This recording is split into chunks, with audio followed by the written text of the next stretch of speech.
جی دوستوں، میں ہوں عبدالباسط اور آپ دیکھ رہے ہیں کلائیڈوسکوپ۔ افغانستان کے صدر اشرف غنی نے آج ایک بیان دیا ہے پارلیمنٹ میں، انہوں نے خطاب کیا اور اس خطاب میں دو بڑی بنیادی باتیں کہی ہیں۔ ایک تو یہ کہ جو اس وقت افغانستان میں ایک سول وار کی سی سچویشن ہے، اس کی ذمہ داری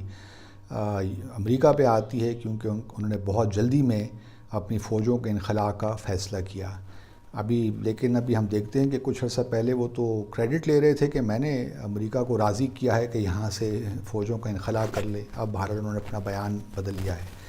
دوسری بات جو انہوں نے کہی وہ زیادہ اہم ہے، اور وہ یہ ہے کہ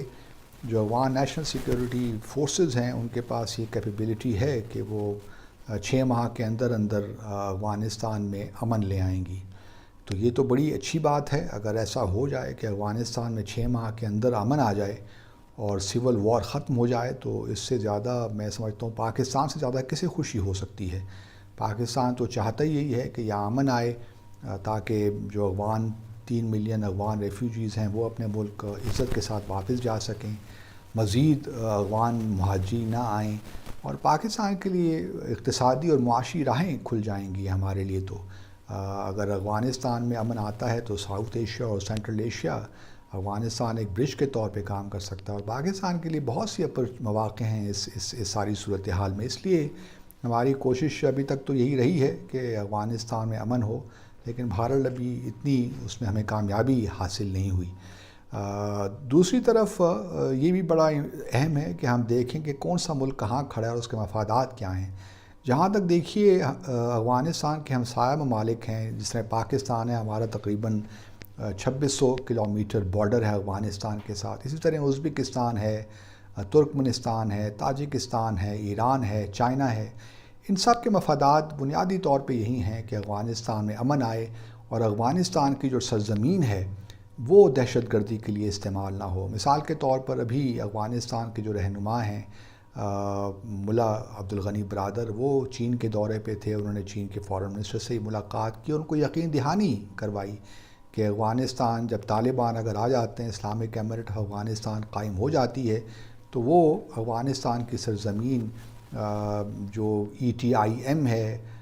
وہ اس کو استعمال نہیں کرنے دیں گے چین کے خلاف۔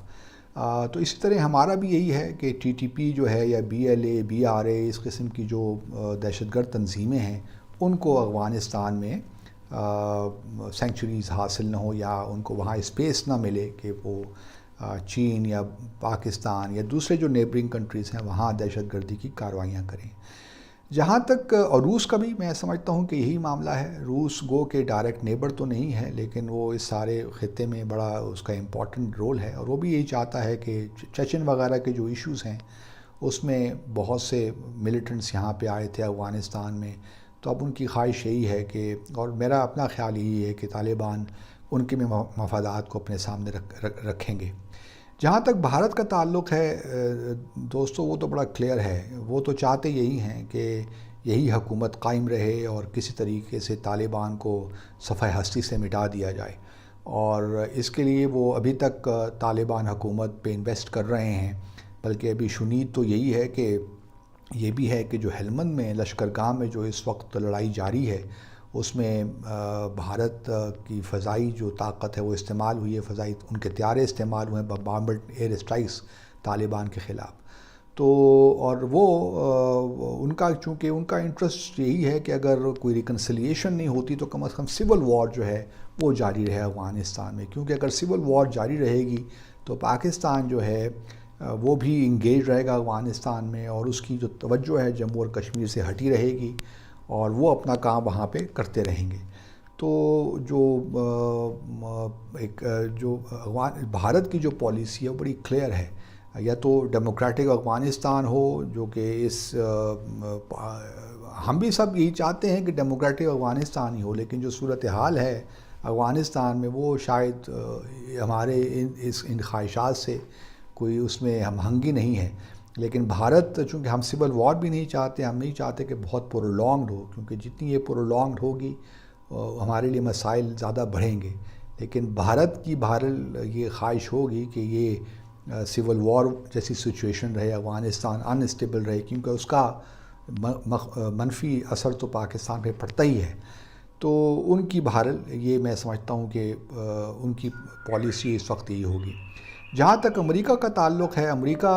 صدر بائیڈن نے بڑا کلیئرلی کہا ہے کہ وہ فوجوں کا انخلا تو یہاں سے کر رہے ہیں لیکن کسی طور بھی افغانستان سے ڈس انگیج نہیں ہو رہے، جس کا مطلب یہ ہے کہ ان کے مفادات اس علاقے میں ہیں اور ہونے بھی چاہیے، کیونکہ یہاں افغانستان ایک بہت ریسورس رچ کنٹری ہے۔ یہاں پہ جو ریئر ارتھ میٹلز ہیں وہ تقریباً $1 ٹریلین کے ہیں، تو اس لیے ان کے مفادات تو ہیں، اور وہ ایئر اسٹرائکس کا بھی جو ہے طالبان کو دھمکیاں دے رہے ہیں کہ اگر انہوں نے، اور پھر یہ بھی کہہ رہے ہیں کہ ہم طالبان کی حکومت کو ریکگنائز نہیں کریں گے اگر وہ بائی فورس آئے گی۔ بھئی اور کون سا طریقہ رہ گیا؟ اب طالبان تو انتخابات میں حصہ لینے سے رہے، وہ کوئی ڈیموکریٹک پارٹی تو ہے نہیں کہ وہ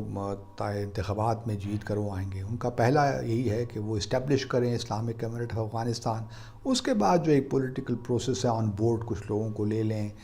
کچھ کانسٹیٹیوشن میں لویا جرگہ کے تھرو تبدیلیاں کر لیں اور ایک براڈ بیسڈ گورنمنٹ بنا لیں۔ وہ پھر بعد کی باتیں ہیں، دیکھتے ہیں طالبان کس طرح یہ سارے کام کرتے ہیں، لیکن فی الحال ان کا جو ہے ان کی کوشش یہی ہے کہ وہ کسی طور جو ہے اسلامک امارت آف افغانستان اسٹیبلش کریں اور وہ کابل پہ اپنا کنٹرول کریں اور باقی بھی جو ڈسٹرکٹ سینٹرز ہیں اس پہ اپنا کنٹرول مکمل کریں۔ اب دیکھنا یہ ہے کہ امریکہ بہادر کیا چاہتا ہے۔ امریکہ بھی کسی حد تک تو چاہے گا کہ اگر کیونکہ انڈیا کو وہ سپورٹ کرتے ہیں تو وہ بھی شاید یہی چاہیں کہ یہ سلسلہ اس طرح چلتا رہے، رشیا، ایران جو ہے چائنا، ان کے نیبرہڈ میں ایک مسئلہ رہے تاکہ جو ہے یہ BRI سی پیک جو ہیں یہ کامیاب نہ ہو سکیں، اور خاص طور پہ جو ایران میں چائنا انویسٹمنٹ کرنے جا رہا ہے تقریباً $400 بلین کی، وہ بھی کسی طور نہ ہو۔ تو یہ ایک معاملات ذرا گھمبیر سے ہو گئے ہیں کیونکہ ہمارے لیے سی پیک اور یہ بڑے ضروری ہیں، اور پھر چونکہ چائنا چاہتا ہے افغانستان میں انویسٹ کرنا، وہاں پہ کاپر مائنز ہیں اور بہت سی چیزیں ہیں جس میں کوئی $3 سے $4 بلین کی انویسٹمنٹ چائنا بڑے عرصے سے کرنا چاہ رہا ہے۔ پھر مختلف اور پروجیکٹس، ٹیپی ہے، کاسا 1000 ہے، تو یہ تمام جو پروجیکٹس ہیں اس کے لیے افغانستان میں امن آنا بہت ضروری ہے۔ تو جہاں تک ریجنل کنٹریز کا تعلق ہے اور نیبرنگ کنٹریز کا تعلق ہے، بھارت کو نکال کر ہم سب کی تو خواہش یہی ہوگی اور ہے، میں سمجھتا ہوں کہ افغانستان میں امن ہو، لیکن ابھی بہت سے ویریبلز ہیں۔ ابھی 11 اگست کو ایک میٹنگ ہونے جا رہی ہے دوحہ میں، دیکھتے ہیں اس میں کیا لائحہ عمل تیار ہوتا ہے، کیونکہ اس میں امریکہ کے علاوہ باقی جو پاکستان، روس اور چائنا بھی شامل ہیں، تو یہ ایک اہم میٹنگ ہوگی، لیکن اس میں نکلتا کیا ہے؟ آیا طالبان پہ اتنا پریشر ہم بلڈ کر سکتے ہیں کہ وہ ایک نیشنل یونٹی گورنمنٹ بنائیں؟ میری اسیسمنٹ ابھی تک یہی ہے جو کہ میں پچھلے 4 سال سے کہہ رہا ہوں کہ ایسا ممکن نہیں ہے۔ طالبان جب تک اسلامک امارت آف افغانستان نہیں بنا لیتے، کابل مکمل کنٹرول نہیں کر لیتے، اس وقت وہ کسی بھی ریکنسلیشن پروسیس کا حصہ تو بنے رہیں گے، بات چیت بھی شاید کرتے رہیں، لیکن وہ کسی ایسی حکومت میں شامل نہیں ہوں گے جہاں وہ ان کو ثانوی حیثیت ملے۔ تو یہ ایک مشکل گیم ہو گئی ہے افغانستان میں، لیکن ہم امید کرتے ہیں کہ افغانستان میں امن آئے تاکہ